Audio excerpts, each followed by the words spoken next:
First story. My entitled daughter was already about my height, so I banned her from wearing heels at the wedding. She sulked and claimed she is a bridesmaid, and it was the dress code, and wore the heels. So I dragged her out of the wedding, said she isn't important or pretty, and grounded her and canceled her prom, and she abandoned me. It's Christmas, and I'm alone. This might sound ridiculous to some, but I don't know how else to explain it. I'm a 44-year-old man, and I'm 5'6". That fact alone shaped too much of my life in ways I still struggle to admit. I grew up in a house where being short made me the target. I had 3 older brothers who made sure I never forgot it. They gave me nicknames I hated and shoved it in my face at every opportunity, and my dad, who should have stepped in instead, found it funny. That constant humiliation wasn't some harmless teasing. It stuck with me. I internalized it. For most of my teenage years, I walked around convinced no girl would ever want to date me. That I'd always be seen as less of a man. That if someone even noticed I was shorter, I'd shrink into myself. I didn't date in high school. Barely managed to get in college. It wasn't until I met my wife at 25 that something finally clicked. She's 5'4", and I felt okay next to her, safe, even. She's the only person who ever really tried to understand how messed up my upbringing was. I've done therapy. I've gone low contact, and then no contact with almost all of my family over it. I got better, but I never completely shook it off. My daughter is 16. She's a good kid, quiet, smart, and sensitive. Always kind to others. Never rebellious or reckless. I've always been proud of her, and we've had a solid relationship. She has a close-knit group of friends, but she's never been the type to sneak out or party or do any of the things that usually worry parents. I've appreciated that about her more than she knows. She's never been that into fashion or makeup, and when she was younger, she didn't really care what shoes she wore, which suited me just fine. When she hit her growth spurt and passed her mom's height, I started to notice she was nearing my height too. That triggered something in me. I'm not proud of it. It made me nervous, not of her, but of how I'd feel being next to her if she ever grew taller than me. I know that sounds messed up, but it felt like this wall I'd put up to protect myself started to crack. But since she stopped growing, she's landed at almost exactly my height. I've told myself I could live with that. Barely. But it's manageable. Here's where the current issue comes in. My wife's niece is getting married soon and asked our daughter to be a bridesmaid. She was thrilled, and I didn't stand in the way. I even thought it was sweet, even though I did wonder if 16 was a little young for that role. But whatever, it's a family event, right? Then came the dresses, the fittings, the shoes. The bridesmaids are expected to wear heels. Not sky-high ones, but even a couple of inches would put her clearly above me. And for some reason, I just can't handle that thought. The image of standing beside her at the wedding, surrounded by relatives, and seeing people glance between us and realize she's taller than me, it makes my chest tight. I start sweating just thinking about it. I know how irrational that sounds. I've said it to myself 1,000 times. But I also know the level of mental damage this specific issue has done to me over decades. It's not some passing insecurity. I've had actual panic attacks just from being in situations where I felt small in front of other people. What's making this harder is I feel like I'm being completely dismissed over it. I tried to talk to both my wife and daughter about it calmly. I explained why it bothers me. But they just looked at each other, and I could see the irritation behind their eyes. My daughter got quiet and said, "So I'm supposed to be embarrassed of how tall I am?" That cut deep, because I don't want her to feel that. But at the same time, I feel like I'm being forced to swallow something that's always been traumatic for me, just so she can wear heels for a few hours. Here's where I think I might not be entirely unreasonable. When our daughter was about 12, she started growing her hair out. She wanted to have long hair. But my wife has always had strong feelings about girls and long hair being too much work or looking messy. She'd casually say things like, "I don't want her walking around like Cousin It." And every time our daughter brought it up, my wife found some reason to schedule a trim that ended up being a full haircut. The hair never got long. I stayed mostly out of it at the time, but my daughter was clearly frustrated by it. She even cried after one of the cuts when she thought she'd been promised just a tiny trim. My wife told her she was overreacting and said she was doing her a favor. I didn't step in as much as I should have then. I regret that. But now, when I bring up something appearance-related that's personal to me, I'm being told I should just stay home. I told my wife that. I said, "So when you didn't want her to have long hair, it was fine to push for what made you comfortable. But now I'm the selfish one." She brushed it off and said it's not the same. That the hair thing was practical, and this is me being insecure. but it feels the same to me. In both cases, a parent had a strong emotional reaction to something about their kid's appearance and tried to guide it in a direction that made them more at ease. The difference is, back then, my daughter didn't push back. This time she is. And now, everything I say on this is being met with sighs and eye rolls, like I'm some kind of problem to be worked around. My daughter won't even discuss it anymore. She just says she wants to feel pretty, and that I'm ruining it. I get that she's a teenage girl, and this is a big moment for her. I'm trying to be supportive. But I also feel like I'm being backed into a corner emotionally. Like, either I suck it up and feel completely humiliated at this wedding, or I stay home and feel even worse for missing a milestone in her life. I've tried to suggest alternatives, maybe flats or wedges that don't add too much height, but she's locked in now. She said all the other bridesmaids are wearing heels, and she doesn't want to look off. And my wife supports her, even though I know she's just tired of dealing with me on this. I didn't say anything when she told me she was locked in. I just nodded. But inside, I felt like I was watching something slip away that I couldn't explain to either of them. It's not just about shoes. It's not even just about height. It's that tight feeling in my chest that I've known since I was a boy, when I used to shrink into myself around my brothers or try to stand on my toes during family photos without anyone noticing. It's years of being the punchline. And now, it feels like I'm walking straight into it again.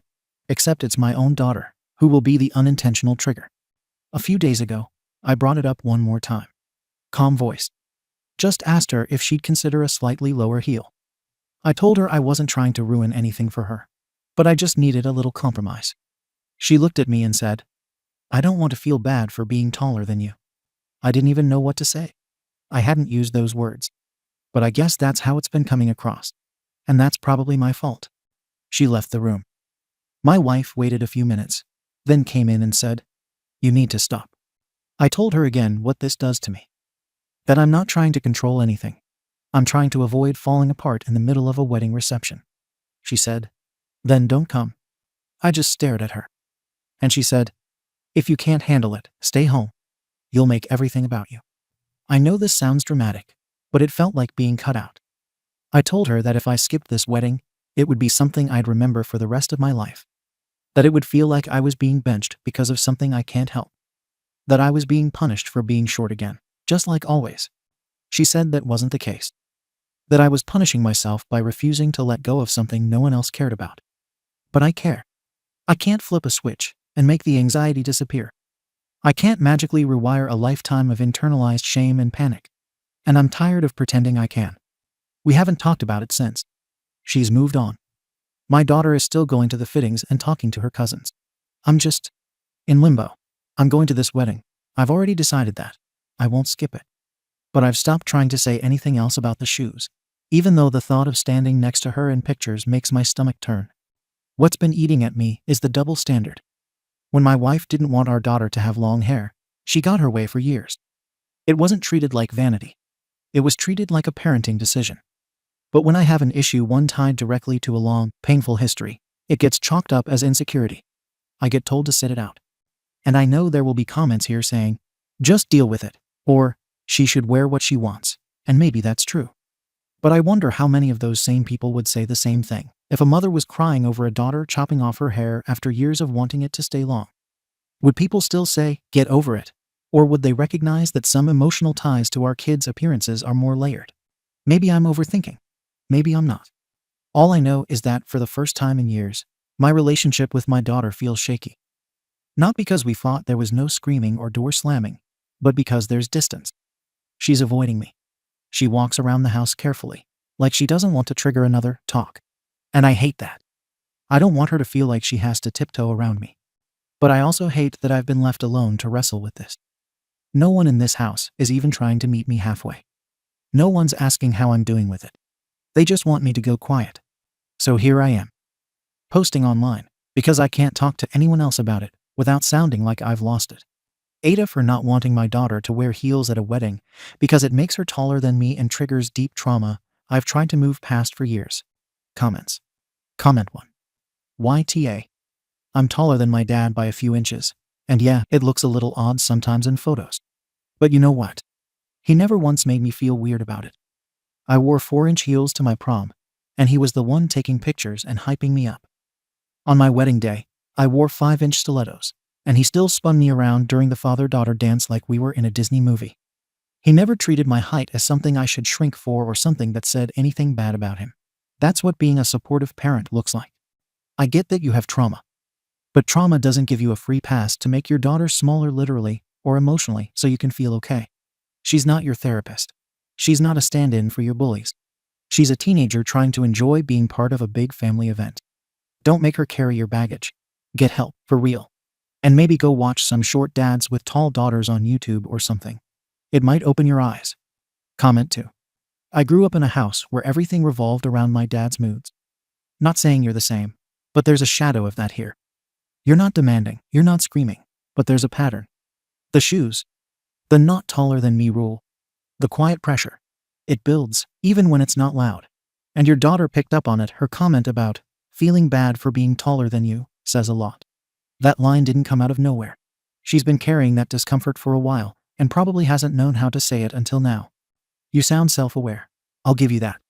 But maybe this is one of those lines you don't get to draw anymore. Your daughter's not a baby. She's becoming her own person, and you're asking her to shrink herself to soothe your pain. That kind of dynamic gets passed down, even when we don't mean to.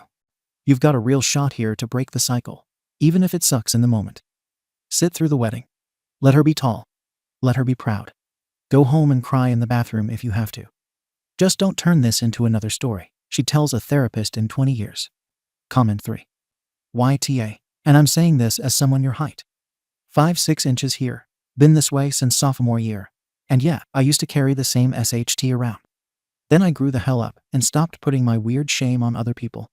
I've dated taller women. I've walked into rooms with guys who towered over me. At some point you have to realize your height is only ruining your life because you let it. But worse than that, now you're making your daughter feel guilty for simply existing in her body. She didn't pick her height. She didn't grow taller than you to hurt you. And she sure as hell doesn't need to dim herself to protect your pride. You talk about panic attacks and how this could make you cry. Okay, then cry. At home. This isn't her problem. She's trying to live in her moment, and you're dragging her back into yours. If you're not emotionally stable enough to go, skip it. But the passive-aggressive guilt trip you're laying on her, not okay. Therapy needs to happen again, long term. Because right now, you're showing your kid that her joy is a threat to your comfort. And that's a SHTTY thing to do to someone you love. Update. The wedding happened. Or rather, it went on with or without me in it. Before it all went off the rails, I tried. I really did. I told myself I was going to push through. I bought her a pair of expensive flat shoes from a boutique in town. Real leather, minimalist, elegant, actually nicer than the heels they were asking her to wear. I wrapped them and left them on her bed with a note. From Dad. So proud of you. She never even acknowledged it. Didn't say thank you. Didn't even take the box out of her room until the day of the wedding, when I saw it still untouched next to her laundry hamper. That already told me how the day was going to go. We got to the venue. People were buzzing and laughing, and the photographer was already running around with a clipboard like this was a royal coronation. My daughter walked in next to her cousins, in heels that made her taller than me. I stood near the doorway and immediately caught two older women from my wife's side glance at me. Then her, then whisper something. I have no clue what they actually said. But I knew what it felt like. And that feeling came right back into my gut, hot and sick and sharp. Like it used to when I was a teenager, and my brothers made sure I knew I was the shortest guy in every room. I avoided the cameras. I didn't stand next to her. When they did group family shots, I said I needed a smoke break, even though I don't smoke. I just couldn't handle it. I sat behind the lodge for 30 minutes, thinking if I just stayed long enough, people would stop noticing I wasn't in the pictures. Then I made another mistake. I ended up sitting with a younger niece. She's 11 who still thinks I'm funny. I watched her play with the gift bags and sit in a corner with her iPad. I even joked that she was better company. It was easier than watching my daughter parade around with her new height like it didn't mean anything. I barely saw my wife until the ceremony started. By then, I'd already asked my daughter quietly, firmly, if she'd consider taking the heels off now that everyone had seen the dress. I told her she looked beautiful. That this was just a small thing to help me get through the rest of the day. She shook her head and said, "No, Dad, I'm not taking them off." I asked again. She rolled her eyes and walked away. I stood there for a full minute. Then something just snapped. I walked straight over, grabbed her wrist, not hard, just enough to stop her, and said, "You're coming with me." She said, "What?" No, the wedding's about to start. I said, I don't care. You're not doing this to me. Not like this. Let's go. She protested. I told her she wasn't the main person here. Those bridesmaids weren't special. They're just decoration. That the wedding had plenty of people who looked better than her. I know how cruel that sounds now, but in that moment, I wanted her to hear me. To stop treating this like it was all about her feeling pretty. She started crying and saying I was embarrassing her. My wife walked over and said, "What the hell are you doing?" I didn't respond. I just pulled my daughter's hand and walked her out the side door. She didn't fight. She just went quiet. We drove home in silence. I didn't yell. She didn't talk. When we got home, she ran upstairs. I sat in the kitchen, shaking. I didn't even know what I was supposed to do next. About an hour later, my wife came back alone. She didn't speak to me. She went upstairs, packed a few bags, and told my daughter to grab her essentials. When I asked what was happening, she said, "We're staying at my sister's. You've lost your mind." I said she was overreacting. She didn't respond. She just walked out. Since then, nothing's been the same. It's been 4 days. I've called my wife 6 times, no answer. I texted my daughter to apologize, and she left me on read. My sister-in-law called and said my daughter was still crying every night. That she's afraid to come home. I asked to speak to her and was told no. I've had a few relatives message me, saying they heard what happened. That dragging a teenager out of a wedding like that was abuse. Abuse, really? No one wants to hear my side. No one cares that I was falling apart inside. No one cares that my daughter watched me crumble and didn't blink. They just think I'm some insecure man who made a scene. That I ruined the bride's day. My niece hasn't even messaged me. I doubt she ever will. I've tried reaching out to my wife again, explaining that I'm not dangerous. That I just had a panic moment. That I only wanted to protect myself. She said, "You didn't protect yourself. You humiliated her." I told her it wasn't fair that my trauma was used against me. That she knew who I was when she married me. That she saw what I went through. But none of that matters now. I'm the bad guy. End of story. I've been sitting in this house, alone, thinking about what the hell happened. I look at her shoes in the closet, the unopened flats I bought, and I feel like I'm losing everything over something I couldn't help. People keep saying, "Get therapy," like I haven't already done years of it. Like therapy is some magic button that makes decades of bullying disappear overnight. I want my family back. I want my daughter to forgive me. But she won't even talk to me. My wife said they're not coming back anytime soon. My own home feels like a place I don't belong in anymore. And somehow, despite all of this, I still don't think I was asking for much. I didn't want her to cut her legs off. Just take off the heels. Just be my daughter for one damn day. Not some perfect bridesmaid in someone else's show. But now I'm the one on the outside, again. I don't even know what to ask anymore. If I post this, people will just say what they always say: therapy, let it go, be better. But none of that changes the fact that I feel like I lost everything over 2 inches of effing rubber and leather. So, yeah, if you still think I'm the arsehole, I won't argue. But it doesn't change what it cost me. Comments. Comment 1. You dragged your daughter out of a wedding she was part of because she wouldn't make herself physically smaller for your comfort. You tore her out of a moment that wasn't even about you and made it yours. What do you think that taught her? That her role in the wedding wasn't real. That her appearance has to be pre-approved by you. That her pride in herself is negotiable depending on your mood. You didn't just kill a dress and some shoes, you killed a relationship. And maybe you're right. No one gives a SHT about the heels. But the way you handled it told her you don't see her as her own person. You want her to be a curated version of someone who doesn't accidentally poke your wounds. I know you think you were just asking for peace, but from the outside, it reads like you need your family to orbit your insecurities, and the second they don't, they become the enemy. You're emotionally unsafe to be around right now. Get help. For real this time. And not to win them back, but to actually understand what it cost her to stand next to you. Comment 2. My dad's 5'4". I'm 5'8". I wore heels to my graduation, prom, and wedding. He's in every single photo, smiling like he won the damn lottery. When I asked once if it bothered him, he laughed and said, "The only thing that matters is that you're proud." And I believed him. Reading this, it's heartbreaking, man. You took her moment and made it about a wound you never told her the full story of. Then you punished her for not reacting to something she couldn't even see. And I'm sorry, but dragging her out, that's not parenting. That's lashing out. Also, saying she wasn't that important to the wedding. Are you kidding? You're going to tell your own daughter she's basically ornamental just because she wouldn't shrink herself for your self-image? That's emotional sabotage, straight up. She's going to remember that sentence for the rest of her life. Weddings come and go. But shame from a parent, that sticks. You need to sit with the wreckage you caused, not wallow in it like it's being unfairly done to you. They're gone because you crossed a line. If you want to earn even 1 inch of trust back, you start by shutting up about your height and listening to the pain you just created. Comment 3. You know what's wild? You saw your daughter growing up, saw her becoming her own person, and still treated her like a reflection of your worst years. She's not the guy who mocked you. She's not your dad. But you treated her as if she betrayed you by not shape-shifting into someone smaller. And you waited until that day, her big moment, to let it all unravel. You didn't have to cheer for the heels. You didn't even have to like them. But dragging her out like that, in front of everyone, you humiliated her because you couldn't stand to be uncomfortable. And now you're surprised your wife took her and left.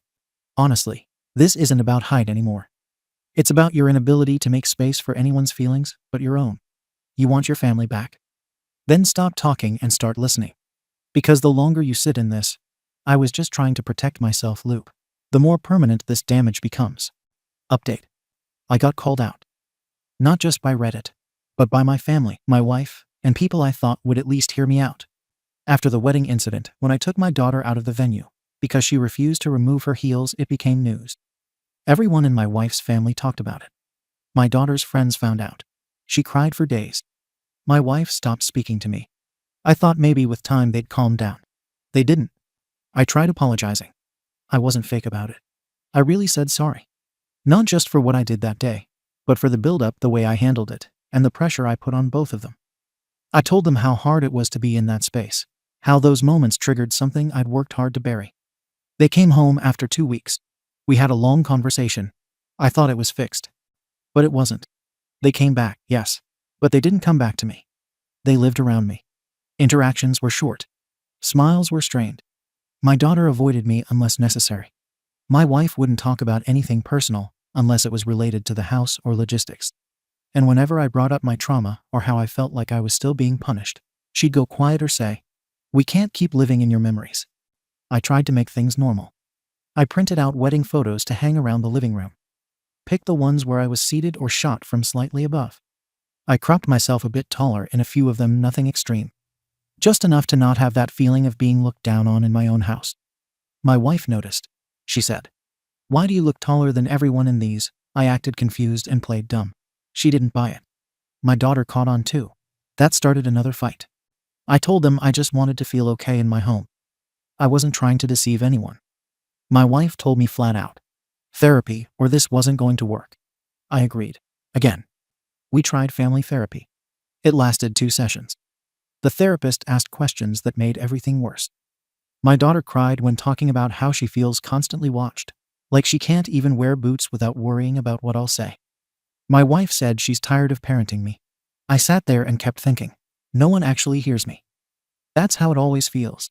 I'm the one who gets shoved aside, who's asked to suck it up while everyone else just moves on. After the 3rd canceled session, I gave up on therapy again. Then came prom prep. My daughter bought a pair of heels. She didn't tell me, my wife did, like she was breaking bad news. I told them I didn't want her wearing them. They both went quiet. I said, "If you're going to live in this house, you're going to respect how I feel." My daughter walked out of the room. That night, I looked at her closet. She'd hidden them behind her laundry basket. I banned heels in the house after that. I told them clearly no heels. I started checking before we went out. Subtle at first, then not so subtle. She stopped speaking to me completely. My wife said I was pushing her out. I said I was keeping the peace. She said she couldn't do this anymore. A week later, she filed for divorce. I fought it. I begged. I wrote long emails and long texts. I apologized again. I told her I'd try therapy again. She said it wasn't about the heels anymore. She said, "You've made this house feel like walking around glass, and you don't even notice it." She moved out before the divorce was finalized. Took our daughter. I tried to talk to her side of the family, plead my case, explain what led to everything. Her brother said, "We talked to your family. They said none of that bullying you keep mentioning ever happened." That hit me harder than I expected. I don't know what they mean by never happened. I wasn't hit or screamed at. But my brothers made comments every day. My father laughed when they mocked me. My mother said nothing. That was enough. I lived with it every second of every day growing up. The silence and jokes carved something into me that never healed. And now people want to tell me it wasn't real. I lost the divorce. No custody. Limited visitation rights. My daughter wants nothing to do with me right now. I've sent her letters. I even showed up at her school once to drop off something she left behind. She accepted the envelope and said nothing. I haven't seen her in person in 2 months. After that, I tried to redirect. I signed up for a mentorship program. They paired me with a teenage boy going through a rough time. I thought, maybe I could be the father figure to someone who needed it. Maybe this would be healing. It lasted 6 weeks. The kids started pulling away. Didn't return my texts. One of the program coordinators said he didn't feel comfortable. When I asked what I'd done, no one gave a straight answer. I left the program quietly. So now I'm here. It's Christmas. The house is dead quiet. No tree this year. No baking. No stupid Christmas music on repeat. Just me. One string of lights hanging from the window, because I couldn't bring myself to do nothing. My daughter posted a picture from her mum's new place. They decorated the entire living room. Stockings, a fireplace, warm lights. She and her mum are smiling next to a fake reindeer. I stared at them for 15 minutes. I don't think they're coming back. I know most of you won't have sympathy for me. I know how I sound. I read the old comments. I see the pattern. And yeah, maybe I got so wrapped up in this one part of myself that I didn't notice everything else unraveling. Maybe. But I still believe I didn't ask for much. I didn't ask them to change everything. I just asked them to understand where I came from. Instead, I became a man standing alone in his house, rewriting wedding photos and measuring his daughter's shoes like it was war prep. You win. I lost everything. Comments. Comment 1. My dad wasn't tall. Not physically. Not emotionally. Everything was about him. His feelings, his silence, his bad days. My sister and I learned early how to tiptoe and how to keep joy to ourselves in case it made him feel small. Reading this hit me harder than I thought it would. Your daughter will carry what you did forever. She'll second-guess every outfit. She'll hear your voice in her head when she gets dressed for job interviews or dates or big events. She'll remember that her own father yanked her out of a wedding to protect his ego, and then told her she wasn't important in front of her entire family. That kind of thing doesn't get washed out with a few tears and letters. And the real gut punch. You still haven't let her go. Not emotionally. You're watching her boots in photos like they mean something. They don't. But she does. And you didn't see her. You only saw yourself. You were given a million chances to choose connection over control, and you picked the latter every single time. Comment 2. I didn't ask for much. But you asked for everything that made your daughter feel like herself. You asked her to shrink in photos, to not wear things her friends wear, to treat your emotional spiral like a natural disaster she was responsible for calming. That's not small. And now, even in this post, you still look at the whole story like you were the one dropped in the dirt.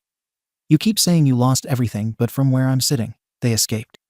They gave you more chances than most people would have. You trashed everyone. I feel sorry for the kid you tried to mentor. Not because you're evil, but because he probably walked in thinking he found a role model and walked out realizing he'd just been cast in a one-man tragedy starring someone else. Get serious help. Not performative, not one session and out. Real work.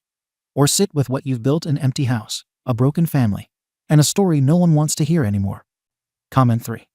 You've turned pain into personality. That's the core issue here. Everyone has some story from childhood that warped them a bit. Most of us get scared, mess up, maybe lash out, but we work on it. You clung to it like it made you special. Every time someone asked for space or understanding, you made it about how hard it is to be you. And then you act surprised when they stopped giving you anything. The photo cropping. The shoe checking. That wasn't healing. That was control in disguise. You built a whole identity around being overlooked, and then lost your mind the second someone didn't center you. And yeah, it's tragic in its own way. But that doesn't make it acceptable. Your wife didn't file for divorce because of shoes. She filed because she was living with a man who demanded compliance to feel okay. Your daughter didn't cut you off because of heels. She cut you off because her dignity cost her your love. Second story. My cheating boyfriend won't get a job and ruins my finances. He now bought a dog and dumped it on me to care for. I kicked him out and left his dog at a shelter. I am 23F, and recently ended a nearly 3-year relationship with my boyfriend, 24. When I finally ended the relationship, I told him I wanted him to be out of my home by the time I returned later that day, and he packed his belongings and left on his own accord. I have since been criticized for being too harsh, especially regarding his dog and unresolved financial issues, so I am looking for an outside perspective on whether my boundaries were unreasonable. When we first started dating, we had already known each other for some time and had an established level of trust. At the beginning of our relationship, he had just lost a job he had held for about 4 years. Over time, he moved in with me, and we agreed that once he found and retained a job, we would split expenses evenly. That never happened. From that point forward, I took over all weekly expenses, including rent, utilities, groceries, transportation, and general household costs.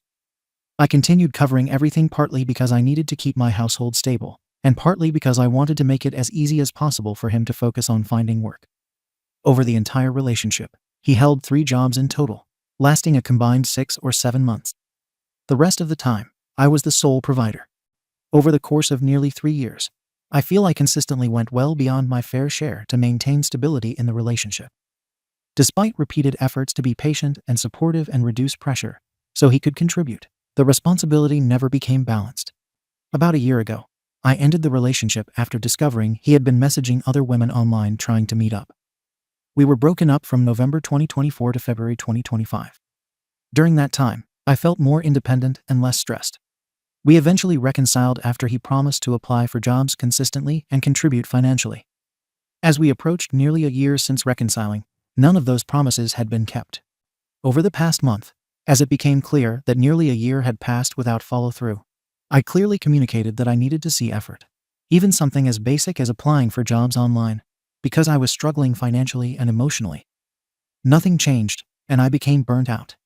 During our relationship, he brought his dog to live with me, but was always clear that the dog was his, not mine. I accepted the dog into my home with the understanding that he was present and responsible for the dog's care. When I ended the relationship and he moved out, the dog remained with me temporarily. I agreed to care for the dog until the food ran out, or until the new year to avoid putting the dog in a bad situation. Communication around the dog has been inconsistent. He does not currently have stable housing and has asked for extensions without providing concrete dates. The dog escaped once by opening a sliding glass door, which required me to kennel him for safety. I work very long hours, typically 56 to 70 hours a week, and during those hours the dog must remain kenneled. He is not used to a kennel and cries for long periods, disturbing my sleep and my neighbors. I do not believe this is a fair or sustainable quality of life for him, and it made it clear that keeping the dog here long-term is not in his best interest. I told him clearly that I cannot have the dog in my home past December 31st and asked for a plan by December 29th. If he or a family member cannot pick the dog up, I said I would move forward with rehoming the dog or surrendering him to a shelter so he can be somewhere stable. There are also unresolved financial and property issues. During our relationship, he lost a phone his parents had paid for at a friend's birthday party I attended. I purchased a replacement phone on my own plan because I felt responsible and wanted to help. The phone and service are in my name and cannot be recovered even if the phone is returned. When he moved out, he took a television that belonged to him and a Puffco device that belonged to me, which he claims was a gift. I offered clear options to resolve this fairly. Either return the Puffco and television if I continue paying for the phone and service, or pay the remaining phone balance of $524.97 and take over the account so it is no longer in my name. I asked for a response so we could close this out, but I have not received one. There is also an unpaid ticket he received while driving a car in my name, which remains on my record. That car was later repossessed because it was the only bill I could delay without immediate consequences in order to keep my housing and utilities current. At this point, I feel that I set clear boundaries based on my capacity, finances, and responsibility to my household. I am trying to resolve these issues in a way that avoids further instability or harm, even though that means making difficult decisions. Ada? Comments. Comment 1. He sounds like a cheating loser mooch, so NTA for breaking up with him. But I would check your local laws regarding the dog and financial questions, so you can avoid breaking any laws. I will say, depending on where you live, you may have broken laws by kicking him out the day you asked him to leave. In a lot of places, you have to go through a legal eviction process in order to remove someone from their home because it was his home too, even though it was your place. OP. He's already left my home on his own accord. The dog is also registered to me in my county because my ex was too broke to pay for registration, even though it's required. Comment 2. You got yourself a hobo's xhuo.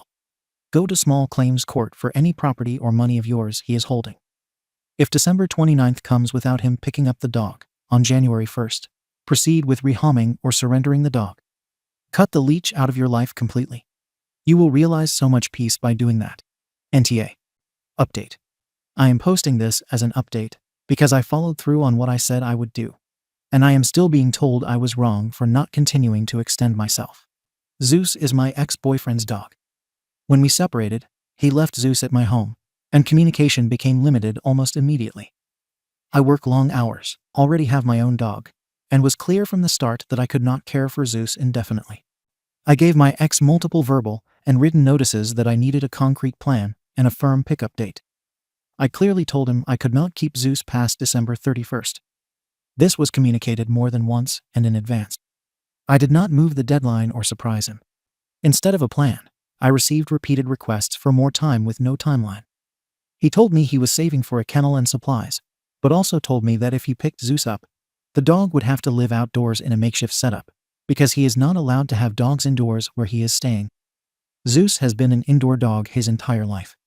There were also serious practical and safety issues while Zeus was under my care. Zeus escaped my home a total of 3 times because he can open doors.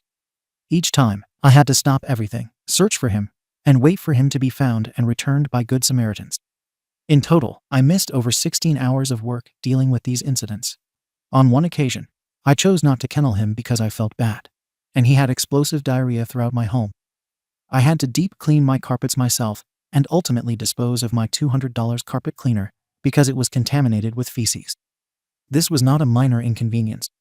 It caused financial loss, health concerns, and additional stress on top of an already overwhelming situation.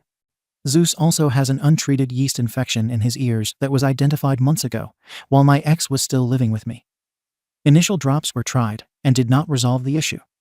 After that, no further veterinary care was pursued. I was not financially or logistically able to take over medical care for a dog that is not mine, especially while working 56 to 70-hour weeks.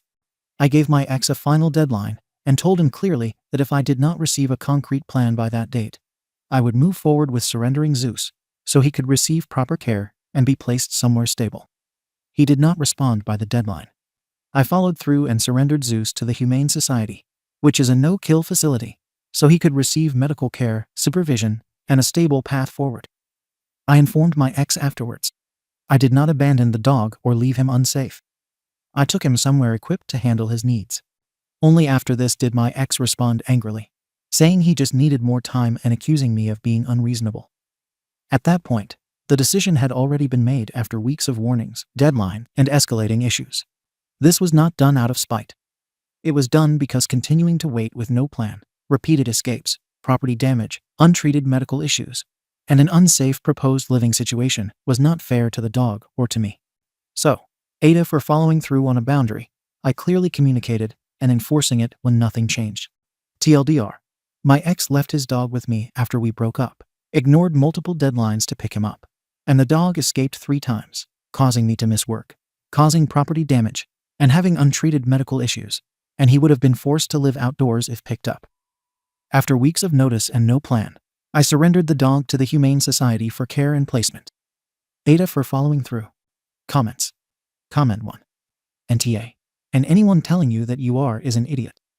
You did the best thing for the dog and for your sanity. Comment 2. NTA. It will be better for the dog in the long run to be with a family that can take care of him. Comment 3. This guy hasn't had a stable job in years. No way was he going to get a place where he could keep a dog, even within a couple of months.